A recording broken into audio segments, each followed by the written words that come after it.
Walk into any major Las Vegas casino, and you enter an environment engineered for total observation. The sensory overload of ringing machines and dense crowds is carefully managed from above.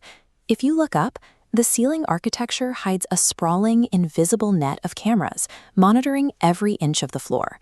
Millions of dollars in physical cash circulate through these rooms every hour. To protect that capital, the architectural design demands zero blind spots. Every angle is calculated, recorded, and strictly controlled. But directly beneath that brightly lit public space sits a hidden labyrinth. Miles of windowless, polished concrete tunnels house the infrastructure required to keep the lights on and the money moving. Down here, the atmosphere completely flips. The constant party of the main floor is replaced by the sterile, isolated reality of the graveyard shift.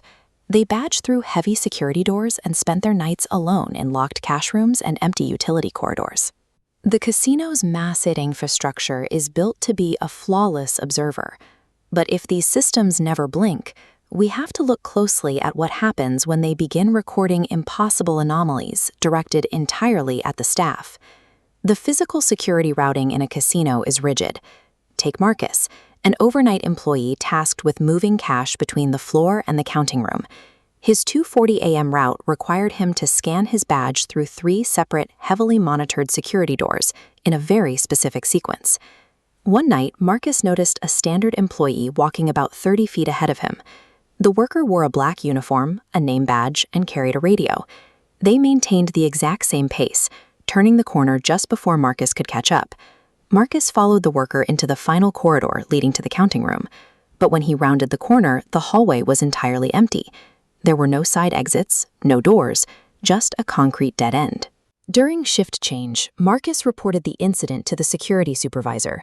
The supervisor immediately asked if Marcus had caught the name on the badge. When Marcus admitted he was too far away to read it, the supervisor visibly relaxed.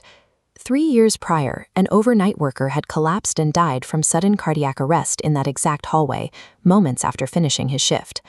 Since then, multiple new hires had reported following someone matching his description, always walking exactly 30 feet ahead, always heading toward the time clock. The physical security protocols dictate exactly where employees can walk and when. Those routes are so deeply entrenched that they appear to trap echoes of former workers in a permanent daily loop, repeating the final steps of a shift they never finished. Above ground, the digital network faces its own blind spots. An operator named Olivia worked in the surveillance nerve center, monitoring dozens of screens cycling through hundreds of live feeds across the property. At 3:17 a.m., a dormant monitor activated on its own. The feed simply labeled itself Camera 214, Maintenance. This wireframe blueprint shows the casino's strict digital infrastructure. Active camera nodes operate on a hardwired loop. Camera 214 didn't exist, yet a red node pulsed in an empty void. The feed showed an employee in shadow with a completely blank name badge. Security sweeps found nothing, and the feed eventually cut out. When Olivia pulled the server recordings the next morning to investigate, the file for camera 214 didn't show a maintenance corridor. It showed a live feed of the surveillance room, recording Olivia from behind as she stared at the monitors. The surveillance network was designed to monitor human behavior on the floor. In this instance, the digital infrastructure itself bypassed those controls, turning the cameras inward on the exact people meant to be watching. This retention of past routines extends to the building's heavy machinery.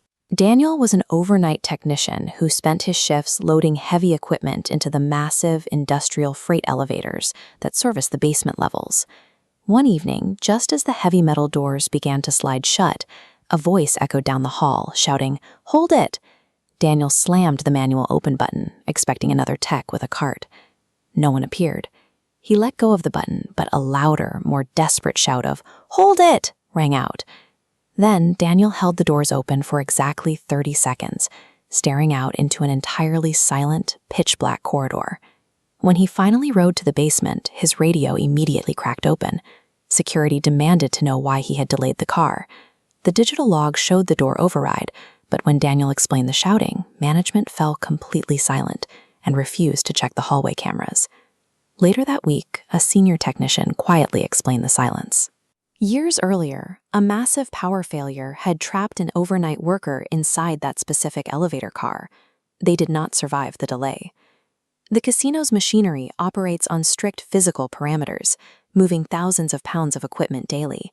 But it also continues to run the exact operational logic of past traumas, forcing current employees to blindly interact with incidents that ended years ago.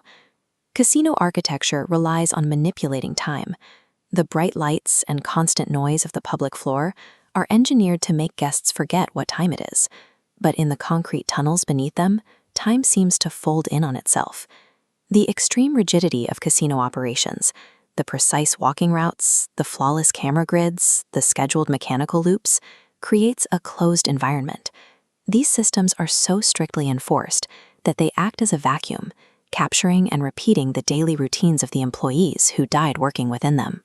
It leaves behind a purgatory of routine, a hidden world where corporate control is so absolute and employees' shift continues long after they're gone. So if you ever find yourself working the overnight shift and hear a voice asking you to hold an empty elevator, keep the doors closed.